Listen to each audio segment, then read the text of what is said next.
As we observe an age of instant everything, predominantly in the Western Hemisphere, there is the concern that the younger generations will lack the initiative to study, contemplate and form opinions. For many, this will not be an issue, as they'll be more malleable to ideologies and easier to control, yet this is exactly the problem that needs to be confronted. The lack of patience and being told everything instantly, via AI, will inhibit the function of thinking, an art that is slowly fading out. My argument is that this is completely the wrong approach. So many times, people rely on the experience of others, instant information and fail to investigate, or study the required process, as the work has already been done for them. However, the majority of information is subjective and often prejudicial to various opinions. Information is becoming tainted. The rise of artificial intelligence is significantly contributing to this, and no one appears to be aware of the danger this poses. In my musings, I may offer an opinion, yet do the research myself, relying on external sources of information and processing it, contemplating the positions, contrary or otherwise, in the hope that it presents something that is well-rounded and without prejudice, yet expressing a unique point of view. I was taught this method within my education in my youth. We don't always have to have the same stance to be friendly, for contrary opinions often bring interesting conversations.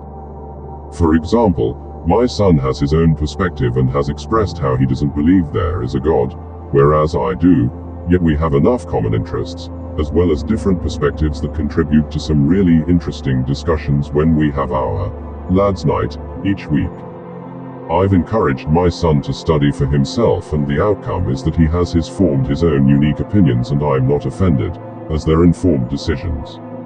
Without the ability to study and research, children will lack the capacity to form opinions and inherit views that aren't necessarily challenged. Maslow's hierarchy of needs encourages such research aimed at emancipation the self and synthesizing information into different areas. Other taxonomies of education also aim to encourage progress in a similar fashion, and these approaches are integral to any education. A hero of mine, John Dewey, said words to the effect of, "Learning happens anywhere and everywhere, anytime." How we encourage this style of learning is by asking the learner, "What if?" and "How would you?" questions, promoting thought, contemplation and reflection. Another crucial area, for me, is divergent thinking, which I practice and promote. I'm not saying that what I do is perfect, but explaining that these factors are incredibly important in any child's education.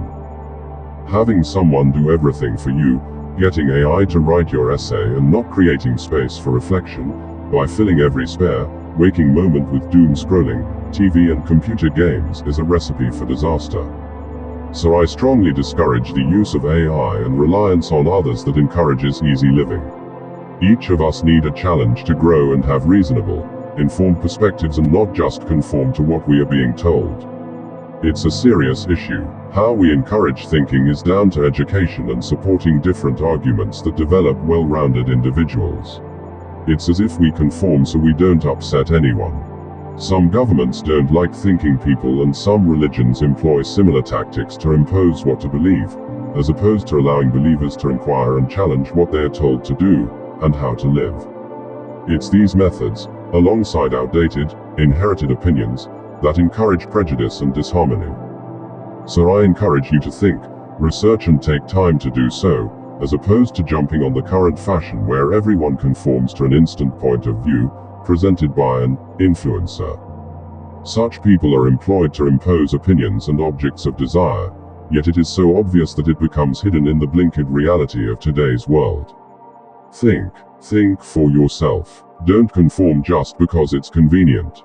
Have an opinion, but be prepared to justify it when questioned. People have respect for this approach. Be informed, be interested, and you'll become interesting to others. You won't always be right, but no one is. There's no weakness in this, for it's actually a huge strength. Unity is greatest when it is shared by a diverse range of cultures and opinions. We don't have to agree with each other to know what is wrong and right, it's common sense. Yet sadly this is what is lacking at this time, and if we do not challenge artificial intelligence and instant opinions, There won't be any diversity, for we will become sheep going through the sheep dip of education, where we acquiesce to have an easy, unchallenged life of enforced rules that prejudices us against those thinking people. They want you to give up and let them do the thinking. They are not always right and mostly wrong, as it's not in your best interests, but theirs. So think for yourself, educate yourself and have an informed opinion, lest we lose the art of thinking.